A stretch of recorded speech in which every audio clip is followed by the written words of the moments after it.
From UFOs to psychic powers and government conspiracies, history is riddled with unexplained events. You can turn back now, or learn the stuff they don't want you to know.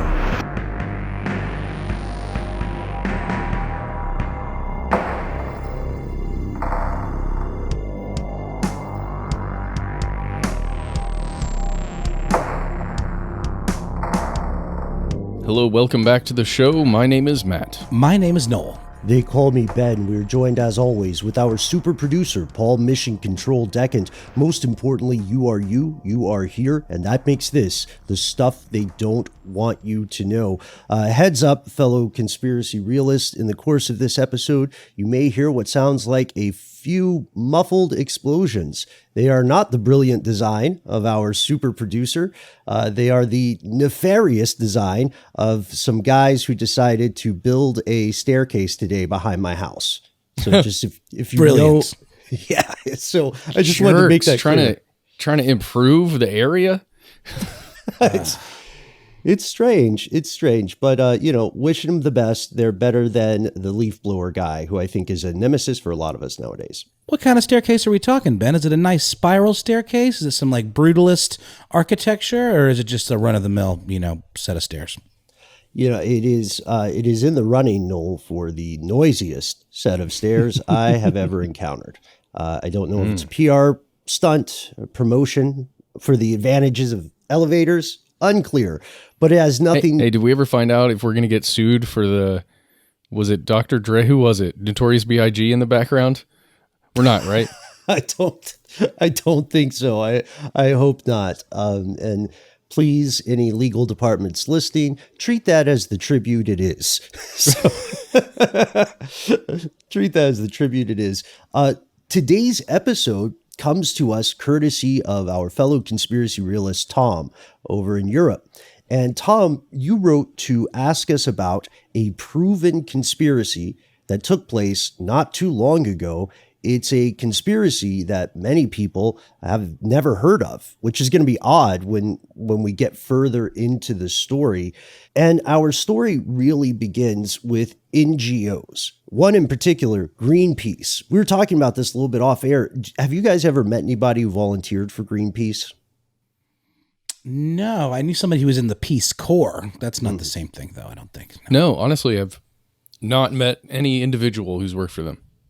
Yeah, what does that mean, guys? I the same on my end. Are we just like terrible people? We don't move and do gooder circles?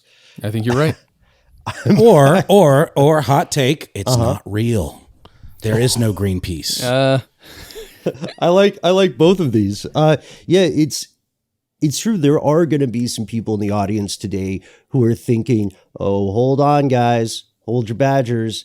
Greenpeace isn't all that great." And it's true that Greenpeace has a lot of critics. So maybe we start with the origins of Greenpeace to really get into the conspiracy today. Here are the facts. What is it? Sounds cool. Well, it describes itself as a, quote, global independent campaigning organization that uses peaceful protest and creative communication to expose global environmental problems and promote solutions that are essential to a green and peaceful future. Oh, I had to take a breath there in the middle. That's a lot of stuff. A lot to unpack. Sounds good on the surface, though, doesn't it? Yeah. It really does. And its origins go back to a time when that kind of thing, that kind of effort was very popular. Back to the 1960s, officially founded in 1971. So there's activism occurring in the 1960s, and it kind of turns into this organization called Greenpeace. Yeah, so the origins of what we know as Greenpeace today come from anti-nuclear testing activism. Specifically, the protests leading to Greenpeace really kicked off in the 60s, but the organization was officially founded in 1971 explicitly to stop nuclear testing at Amchitka Island in Alaska. That's right. And they really did focus on nuclear testing and preventing that from occurring in the future for a little while there. So at least several years. In 1972, there's a gentleman named David McTaggart. He took a small sailing vessel along with two other Greenpeace, I guess, members, and they sailed out to this place called the French Exclusion Zone in the Pacific. And the whole point there was to stop the French government from exploding another nuclear weapon in a test out there in a specific atoll that they had control over, because France has some land, essentially, or some land and ocean area that they own out there in the Pacific Islands. And they sailed this ship out, this, small little vessel, in essentially just defiance of the French government and saying, well, we're here. You can't really test a nuke because we're here. Sorry. Mm-hmm. And they went back and forth. This is a pattern for Greenpeace. They go back and forth opposing various institutions. They're doing things that they find objectionable. And it expands beyond worries about nuclear weaponry. The organization has always been relatively loose-knit, and it started tackling these other global issues. So I don't know about you guys, but when I think of Greenpeace, before we dove into this, I would immediately think of someone on a boat trying to stop whalers. That's what I associate them with. Mm-hmm. Yeah, almost more like a PETA situation or something that's more humanitarian towards wildlife and like the environment in particular. Well, yeah, and that they are known for that because that is what Greenpeace did for a long time, especially, from the mid-1970s to around actually until the early 1980s when they picked nuclear testing back up. But I just want to jump back to France really quickly, guys. I'm sorry I didn't completely finish what I was going to talk about there. Just because this episode is dealing with France, and it's kind of, I don't want to spoil too much right now, but it's dealing with Greenpeace versus the French military, basically, and the French government. So that time in 1972, when they took that small vessel out there, they ended up, their boat ended up getting rammed, and they got arrested. But it didn't deter them from going back, because the next year in 1973, McTaggart and the crew returned for a second demonstration. This time, the French authorities tried to bribe them. They were like, okay, just get out of here, please. We want to test nuclear weapons, guys. And they tried to give them $5,000, or at least it was $5,000 US at the time in 1973. Didn't work. Then they sent a small, I don't know, it's not a dinghy, I don't think, but it's like an inflatable craft, essentially, or a tiny little boat out of... Can we just call it a dinghy? Military. Let's just call it, I love a dinghy. I'm sorry. Okay. It's a dinghy. But they were some military operatives from probably the French government or someone on behalf of the French government. I'm not exactly sure who it was, but there is photographic evidence of it. They came out to the ship, boarded, and beat the living crap out of the Greenpeace members. The only reason why we know about it is because one of the crew members had a still camera, was able to snap a couple shots while it's happening, then jumped down inside the sailing ship and hid the camera, and the authorities found a second camera that they thought was the one she was taking pictures with and destroyed the film and threw it in the ocean. But she had hidden the other camera and that film survived, so it was just proof that it had occurred. All that's to say, Greenpeace and the French government/military are at odds already in the early 70s. Greenpeace in multiple countries, I would say, especially France, that seems like a low price for a bribe. And sending French commandos on a scene like that is no laughing matter. Those guys don't mess around. So you have to at least, whether or not you agree with Greenpeace's tactics, you do have to commend their courage in pursuing, these ideals. When we say that they use creative communication, that little bit of PR speak from their official site, it's helpful to have examples of what we mean, because it verges into performance art. There was a time when 10 Greenpeace activists dressed as polar bears to protest against Arctic drilling by Gazprom, the Russian energy giant. And then they also dressed as zombies and took over Quezon City in the Philippines in 2012. So this is like theater as protest as well. They, in addition to attempting to prevent people from hunting seals and cetaceans, they also work actively to prevent the dumping of toxic radioactive waste at sea.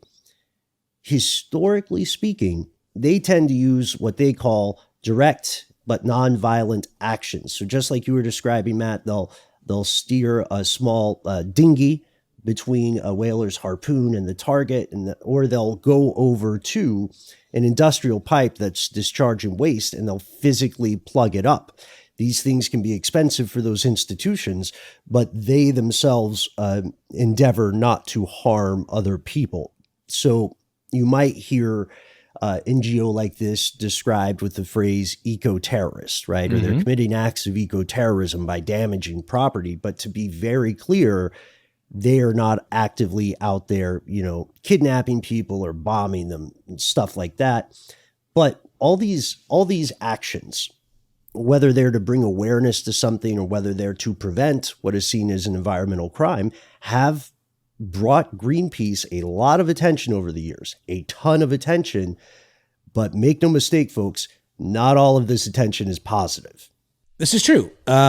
But let's just not forget that Greenpeace is also active in the legal and regulatory spheres and have been a huge voice in pushing for tighter environmental regulation and oversight. And like we said earlier, just the kinds of things that you would associate probably automatically with when you think of Greenpeace. And sometimes these efforts have been very successful. And today the organization has a pretty small staff, most of whom are volunteers. And a lot of their funding comes from donations from individuals. So how do we separate kind of the fact and the fiction and the controversy? These are three kind of tiers of today's episode in Greenpeace. Yeah, it's a good question, Noel. So as you can imagine, Greenpeace sees itself speaking truth to power, right? These are folks who are, nobody is involved in Greenpeace to get rich. They are, as you said, volunteers, and they get into direct conflict with some of the world's most powerful institutions, some of the biggest corporations that you may or may not have heard of, as well as, as you pointed out, Matt, state-level actors. And so, of course, this creates a lot of criticism, but it's not just from these institutions. You know what I mean? It's not just like Captain Planet villains having a problem with Captain Planet and the, the Planeteers. Shout out to Hart, man. I always thought he got the short end of the stick, but he did get a monkey. He did have a monkey. What was his monkey's name? Well, the guy's name was, there was Kwame. He was Water, maybe? Oh gosh, I'm really doing bad with my Captain Planet trivia, but the monkey was adorable. You're right, though. Hart, I didn't really get a sense that what it was, his power to make people feel emotional. I guess so. Dude, if you can change hearts and minds, I mean, the heart is connected to the mind, and if you can change hearts, guys, you can do anything. So secretly, it was a mind control power all along. That's yeah, right. They just didn't want to spook everyone. But the reason we're bringing up this Captain Planet comparison is because it's important to know that not all the people who criticize Greenpeace over the years are like Gazprom or something, or the French military or something. There are people who have worked for Greenpeace in the past that are no longer with the organization and have some pretty bluntly critical things to say about it. But because this is a loose-knit organization with several different types of causes, a lot of the criticism tends to be issue specific. So somebody might say, for instance, and just a made-up example, someone might say, look, I am totally with Greenpeace. We need to end whaling now, but they're acting crazy when they're against nuclear power. Clean energy is the way of the future. You know what I mean? So they might not throw the entire organizational baby out with the bathwater, but again, their critics are not all evil. In 2016, 107 Nobel Prize laureates signed a letter begging Greenpeace to stop its opposition to GMOs, genetically modified organisms. And you can read about these incidents. They're pretty well documented. But they've also been accused of either unintentionally or maybe intentionally exaggerating the severity of certain issues. Like it turned out they were inaccurate when they were reporting the amount of toxic waste on something called the Brent Spar oil storage buoy in 1995. And they went back and corrected it, but sort of the damage was done, and then anybody who was opposed to their agenda would be able to say, these guys are making a mountain out of a molehill, they're enemies of progress, et cetera, et cetera, et cetera. Exactly. This whole concept of being completely against nuclear deterrence, nuclear proliferation, and nuclear weapons, and not necessarily energy, but nuclear weapons, at least in general, being anti-biotech, anti-innovation. Yeah, some would argue that. Some have argued that it's really just an anti-technology group, like it's an anti-progress group. But I don't know about that. That's certainly they've been accused of that, right? And I wanted to talk to you guys really quickly before we jump into the next section here. This concept of being anti-nuclear weapon, especially weapon testing, it's such a gray area for me because yes, and weirdly, and I haven't always felt this way, but simply because we've talked about on this show so many times the reasons that a country would have nuclear weapons, have that capability, and also show it off to an extent and learn as much as they can about it as a way of preventing themselves from being at risk from other world superpowers with nukes. I can see why a government or a country like France would be very much interested in testing nuclear weapons in the 1960s and 70s as the Cold War is escalating between the other superpowers.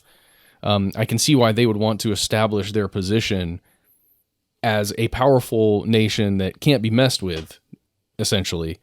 There can be machinations in South America and some of these other places where, the Soviet Union and the United States are playing their little war games and or, terrorizing humans and nations. Like they would want that really badly. And it could be very beneficial for all of the citizens of France. I see. So the greater good argument, I think I can see for France, for people in charge there. But then... Yeah, it's tough to say that to the people at the testing sites, though, right? Exactly. On the other side, like you're wreaking absolute havoc on people in the environment which they lived for, however many generations. It's just, I think it's... I'm not saying the nuclear testing is a good thing. I'm saying that I can see it more clearly now why it was viewed as so important to the French government. Yeah, and we've talked about similar, highly unethical problems in the past. Imagine being one of those U.S. scientists who says, okay, our best plan is to steal the bodies of children. And everybody signed off on it because they thought it was a dirty job, but it was for an ultimately better world.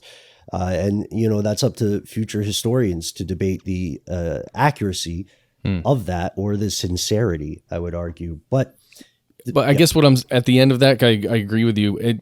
I think it's not hard for any of us to see why Greenpeace's stance in the 1970s and then later, what we're about to enter into, of being against nuclear testing was kind of a no-brainer.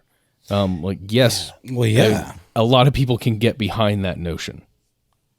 Absolutely. But what's the alternative? By being against nuclear testing, are you also just purely against nuclear weapons?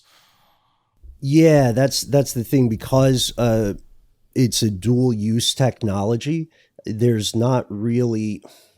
It's really tough. It's a tall milkshake to continually monitor a country with nuclear capabilities and somehow ensure that they never just keep the centrifuges spinning to the point that they create nuclear weapons.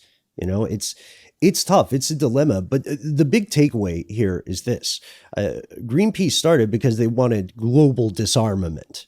as an ultimate end goal. And today, opponents of Greenpeace will argue that it might create more problems than it attempts to solve. And supporters of Greenpeace may argue that, look, hey, this organization is imperfect, but cut them some slack. Their overall aim is some real Captain Planet stuff. They're well-intentioned. If their stuff works, then it's vital to the long-term sustainability of life on Earth, human life as well as wildlife. And, usually these disagreements and these tensions result in heated legal battles, sometimes public protest and confrontations, and then arguments and debate. Until one day, France blew their ship out of the water. We're going to pause for a moment for a word from our sponsors, and then we'll introduce you to Operation Satanic. What did you say? Clearly involves puppies, right? I mean, it just has to.